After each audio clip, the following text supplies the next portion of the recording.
Hey guys, what's up? This is Muskan and welcome back to our channel Real English.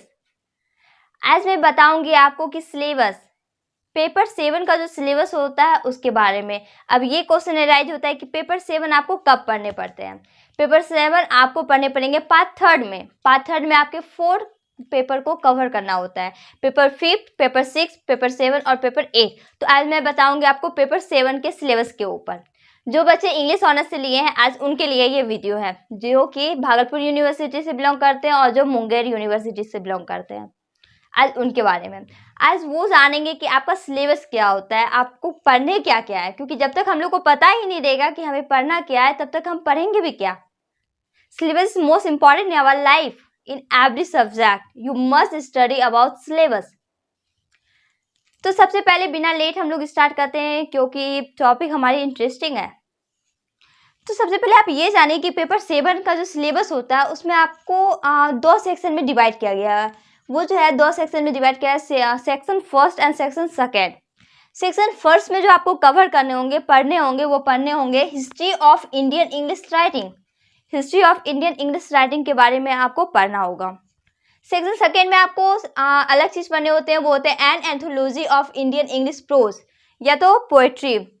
उसी में आते हैं आपको sports, stories and non fiction prose. नहीं समझे, मैं समझाती हूँ। सेक्शन फर्स्ट में आपको कवर करने होंगे history of Indian English writing, इसके बारे में। सेकंड में आपका आएगा N anthology of pros, poetry या प्रोज। इसका मतलब हुआ कि जब आप पेपर फर्स्ट की बात कर रहे हैं, अगर मैं बात करूँ जब आप पार्ट 1 में थे तब आपको द मैस्टिक ट्रम मिला था, जिसमें आपके 21 पोएम्स थे। एक बुक में 21 पोएम थे, right. As the same way यहाँ भी आपके पोएट्री हैं, पोएम्स है जो कि आपके हैं 20। आपको एक बुक में 20 पोएम्स मिलेंगे। इसमें आपको पोएम को पढ़ना होगा, पोएट्री को पढ़ना होगा। कुछ स्टोरीज आएंगे, कुछ शॉर्ट स्टोरीज आएंगे, कुछ प्रोज सेक्शन से आएंगे। तो इसको आपको कवर करना होगा। ये आपका तब क्लियर होगा जब हम धीरे धीरे आगे बढ़ते जाते हैं, स्टेप बाय स्टेप। आपको पता चल गया कि हिस्ट्री पढ़ना होगा हमारा किसके बारे में, इंडियन इंग्लिश राइटिंग के बारे में। सेकंड है आपको पोएम का संग्रहालय पढ़ना होगा। पर पोएम कहाँ से बिलोंग करता है, इंडिया से। जो इंडिया से बिलोंग करता है मतलब इंडिया में लिखा गया पोएम के बारे में, या तो प्रोज के बारे में, स्टोरीज के बारे में। तो सबसे पहले मैं बताती हूँ आपको कि पोएट्री, पोएम्स में आपको कौन कौन से पढ़ने पड़ते हैं, कविताएं कौन कौन से पढ़ने होंगे। क्योंकि सिलेबस जानना ही इम्पॉर्टेंट होता है, इसलिए क्योंकि जब आप अगर किसी चीज़ का एग्जाम देने जाते हैं तो उसके पहले आपको बताया जाता है कि हाँ मैं इस टॉपिक से इतना क्वेश्चन पूछूंगी। इतना क्वेश्चन तो नहीं कर सकते, लेकिन इस टॉपिक से ये क्वेश्चन आएगा, इस टॉपिक से ये आएगा। मतलब सिलेबस वाइज डिवाइड हो जाता है ताकि बच्चे का प्रिपरेशन अच्छा हो सके। तो वही मैं बात कवर करने वाली हूँ। पोएट्री में जो आपको पढ़ने होंगे वो पढ़ने होंगे आवर कोरियन ट्री। ये एक पोएम है जो कि किनके द्वारा लिखा गया है, वो है टोरू दत्त के द्वारा लिखा गया है। टोरू दत्त के द्वारा लिखा गया है। नेक्स्ट है बाघमेरी। बाघमेरी जो लिखा गया है वो लिखा गया है टोरू दत्त के द्वारा। मतलब ये दोनों ऐसे पोएम है जो कि सेम राइटर ने लिखे हैं, सेम पोएट ने लिखे हैं। नेक्स्ट है ब्रीजी अप्रैल। ये लिखा गया आपका रविन्द्रनाथ टैगोर। रविन्द्रनाथ टैगोर ने इसे लिखा है। नेक्स्ट है ब्रीजी अप्रैल हो चुका है साइलेंट स्टेप्स, जो कि आपका रविन्द्रनाथ टैगोर के द्वारा लिखा गया है। मतलब सेम पोएट के बारे में बात हो रही है। साइलेंट स्टेप्स हो गया इफ यू कॉल मी, सरोजनी नायडू के द्वारा लिखा गया। इफ यू कॉल मी किसके द्वारा लिखा गया, सरोजनी नायडू के द्वारा लिखा गया है। Village song, the queen's revival और समर वुड्स, ये तीनों के तीनों सरोजनी नायडू के द्वारा लिखा गया। इसका मतलब ये जो 4 है, if you call me, village song, the queen's revival और समर वुड्स, ये चारों के चारों सेम पोएट्रीज के द्वारा लिखा गया है, जिसका नाम है सरोजनी नायडू। पेपर अगर मैं बात करूँ पार्ट थर्ड में ना, बहुत ज़्यादा इजी हो जाता है। क्यों?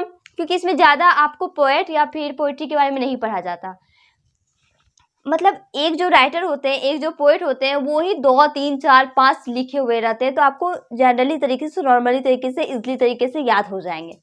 सो डोंट वरी, मैं अभी कवर की मात्र 8 पोएम के बारे में। मैं अभी पोएम ही बता रही हूँ। अब आगे बताऊंगी आपको कितने पढ़ने हैं। 20 पोएम्स को कवर करना है। 20 पोएम्स में मैं जान लेती हूँ कि कौन किसके द्वारा लिखा गया और कौन कौन से पोएम आते हैं। उसके बाद मैं बात करूँगी प्रोज सेक्शन में। प्रोज सेक्शन में जैसे स्टोरी आ गया, शॉर्ट स्टोरी आ गया, या तो आप कह सकते हैं नॉन फिक्शन प्रोज आ गया, तो उसमें भी कौन कौन से पढ़ने होते हैं इसके बारे में जानूंगी। अब हम लोग नेक्स्ट पोएट्री के बारे में जानते हैं कि कौन कौन से पोएम अब नेक्स्ट में हम लोगों को पढ़ने होते हैं।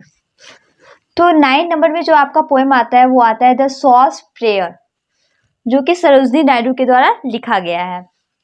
उसके बाद जो आपका पोएम है वो है revelation, transformation, rose of God, the tiger and the deer. ये 4 जो पोएम है वो आपके सेम पोएट के द्वारा लिखा गया है। वो पोएट का नाम है श्री अरविंदो।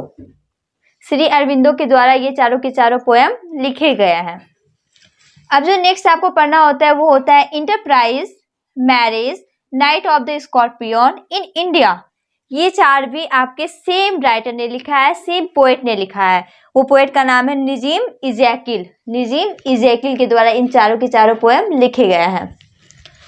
नेक्स्ट जो आपको पढ़ने होते हैं वो है an introduction, the dance of the eunuchs, summer in Kolkata, जो कि कमला दास के द्वारा लिखा गया है। पार्ट 3 की मैं बात करूँ, पार्ट 3 में कोई भी पोएट एक पोएम नहीं लिखे हैं, 4-5 पोएम लिखे हैं। तो जब भी आपको किसी राइटर के बारे में पढ़ना होगा, अगर इन चारों में से कोई भी आ गया तो सेम राइटर है श्री अरविंदो, तो अरविंदो के बारे में आप पढ़ लीजिए। इन चारों में से कोई भी आ जाएगा तो आप अरविंदो के बारे में पहले डिस्क्राइब कर सकते हैं। तो बहुत ज़्यादा इजी होता है जब आप जान लेते हैं कि आपका सिलेबस क्या है, पढ़ना क्या क्या है। अब ये तो बात हो गई मेरी पोएट्री सेक्शन की। पोएट्री सेक्शन में आपको 20 पोएम्स आते हैं जिसको कि आपको कवर करने होते हैं, जो मैंने बता दिया आपको कि कौन से पोएम किन के द्वारा लिखा गया है। अब मैं नेक्स्ट की तरफ बात करती हूँ, नेक्स्ट के ऊपर बात करती हूँ कि आपको प्रोज सेक्शन में कौन कौन से प्रोज के बारे में पढ़ना होता है और शॉर्ट स्टोरी में। अब बात करते हैं हम लोग प्रोज सेक्शन के ऊपर, प्रोज सेक्शन और शॉर्ट स्टोरी के ऊपर। प्रोज में जो आपको पढ़ने होते हैं वो 3 आते हैं, the secret of work, Indian civilisation and culture, science, humanities and religion. ये 3, बस ये 3 आपके क्या है, प्रोज है। सबसे पहले मैं जान लेती हूँ द सीक्रेट ऑफ वर्क किन्होंने लिखा है। The secret of work Swami Vivekananda ने लिखा है।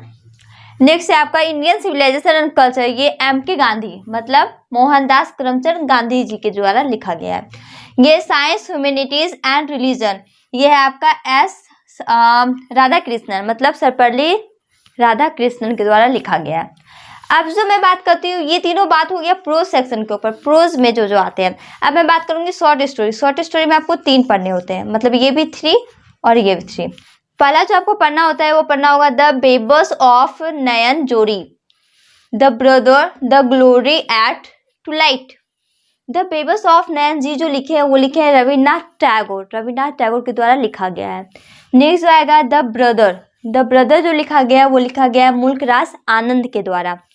भवानी भट्टाचार्य के द्वारा लिखा गया है। लास्ट आपका वो है द ग्लोरी एट ट्वाइलाइट, ये लिखा गया भवानी भट्टाचार्य के द्वारा। बस इतने ही आपके प्रोज और फिर शॉर्ट स्टोरी में आते हैं। अब लास्ट में जाता है आपका एक नॉवेल भी आता है। नॉवेल में क्या है, writing for the Mahatma, writing for the Mahatma, ये इन्होंने लिखा है R.K. नारायण ने लिखा है।